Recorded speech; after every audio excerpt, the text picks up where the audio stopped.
Be able to ride it okay. Going off a gate 2 again in Heat 8, so that must suit you too. Yeah, I didn't know that, but that's cool. Gate 2 is good. But I'd say the engine's working fine. You know, I dropped the clutch and it pulled to the corner. All right, keep it up. Thanks a lot. Back to you, Keith.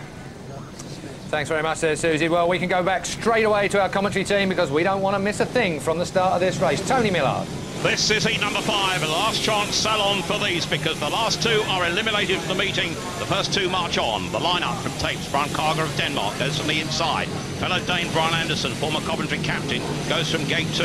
Peter Carlson, the Swede, the elder of the 2 brothers, he goes from gate 3. And the Aussie, disappointing first time out from Sydney, Todd Wiltshire, goes from the outside. That's the lineup. This is heat number 5. Away goes our starting marshal. Up fly the Tapes again. Crashing across from the outside comes Todd Wiltshire. Todd Wiltshire picks up the speed and down the back straight he goes. Ahead of Peter Carlson. In third place it's Brian Carger in the red helmet colour. Going wide at the back is Brian Anderson and now picking up some grip and some speed. But out front, Todd Wiltshire is showing what might have been first time out, and now perhaps he's got it just right, PC. Yeah, it looks that way. Certainly the start and the first turn, he's a specialist at that, and the way he rode round the outside, he's riding the quick line now. You can see that it's pretty slick down on the inside now. The dirt's being thrown wider, and Todd's just riding on the edge of that. We'll see that as we go through the night, that the riders will start to move wider. Well, it's going to be disappointing for the 2 Danes because it looks as if they will tumble out at this stage, and that's really not what they wanted. With a lap to go, it's Todd Wiltshire in front. Ahead of in white, Peter Carlson, the Swede. Dane Brian Anderson in third place. Dane Brian Carger at the back. And if it stays like this with half a lap to go, both of the Danes will be out at the first stage of this. But a win for Todd Wiltshire in yellow. Ahead of in white, Peter Carlson keeps both of those in it. Third place man Brian Anderson in blue will tumble out, and so too will fellow Dane Brian Carger. Disappointment for them, but Todd Wiltshire, perhaps disappointing for him first time out, but now Todd Wiltshire, who came last in heat number 4, is back in this with a vengeance, PC, to take the checkered flag there. And well, there's a strong Aussie presence here tonight. He wants to kick with it. Yeah, certainly Todd's one of those riders that wins from the start, and you can see he just about gets there. He's in a good position on the outside. That's him in the white leathers, and he's just on the fast line. You can see that black dark bit of the track. That's where all the grip is. The riders down low are just having to get too much sideways, while Todd's just got that back tyre really gripping. You can see that tyre there. Now every rider, they've put a new tyre on, a new edge for every race, and that's just total grip. You see that front wheel there just lift. He sat a little bit too far back too soon, but he corrected it very, very quickly. His back tyre there, it's in that dirt. You can see it just biting away around that first corner. When he comes out of that turn onto the back straight, he can get his wheels in line just slightly earlier than Peter Carlson in white, and on for that first place. Well, certainly from that point of view, Todd Wiltshire and Peter Carlson will march on to heats 9 and 10 respectively. Brian Anderson gets 2 Grand Prix points, but he can go home. Brian Carger, 1 Grand Prix point. He can go home. Real disappointment for the Danes. And PC, really with Danish dominance in recent years, it's desperately disappointing for that fella there, Brian Anderson.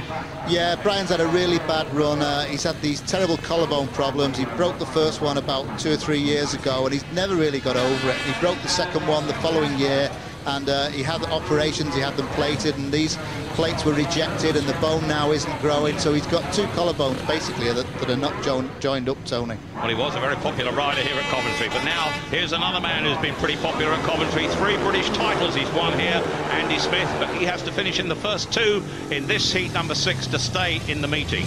Andy Smith, a 3 times British champion. In red, Tony Casper, the Czech Republic rider, who's still an asset from Eastbourne here in the British League, but doesn't currently ride in the British League. Of course, placed by Bradford in the past as well. Tony Casper, man in the white helmet colour, is Michael Carlson, who was desperately disappointing coming in last in the very first heat. But certainly his brother has come back from the dead, as they might say. There is Andy Smith, annual rider perhaps in the Grand Prix Challenge, to try and stay in it.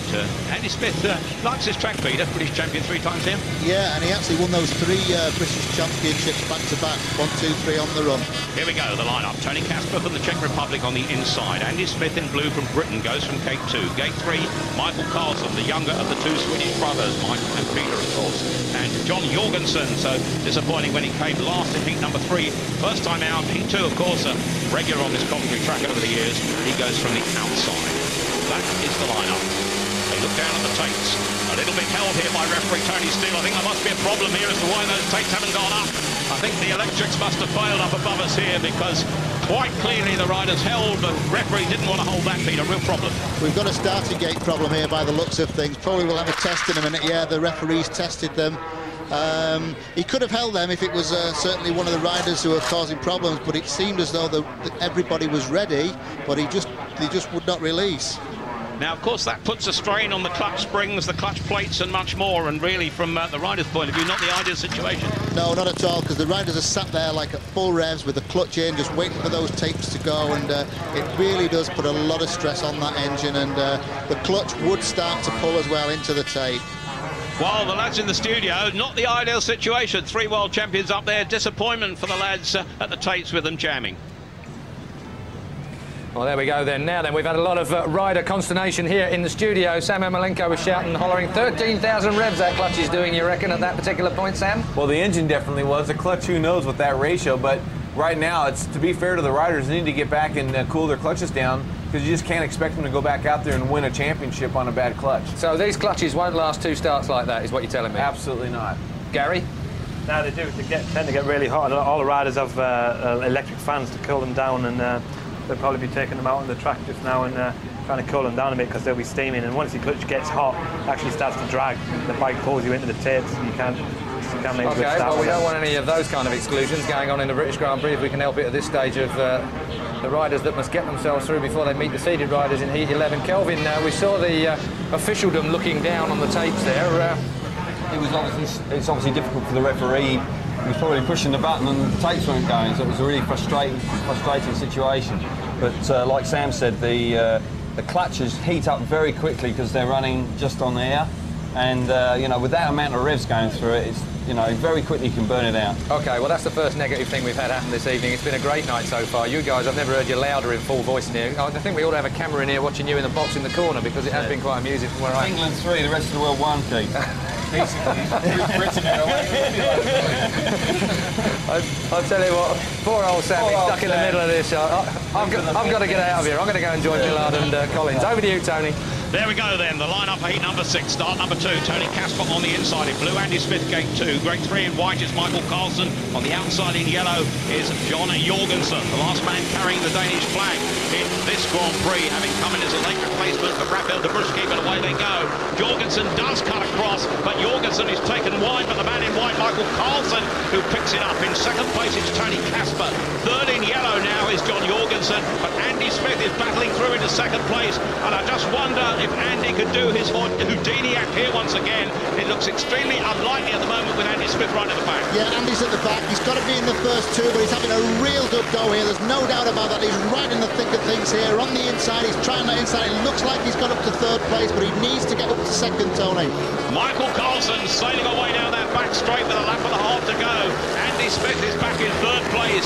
John Jorgensen right at the back will be the end of the Danes here in this Grand Prix tonight. But the man in 2nd place is the Czech Republic rider Tony Casper. But Michael Carlsen, just like his brother Peter, 2nd time lucky, is going to stay in this. But Andy Smith still has work to do with half a lap to go. He's not out of it yet and can still do it.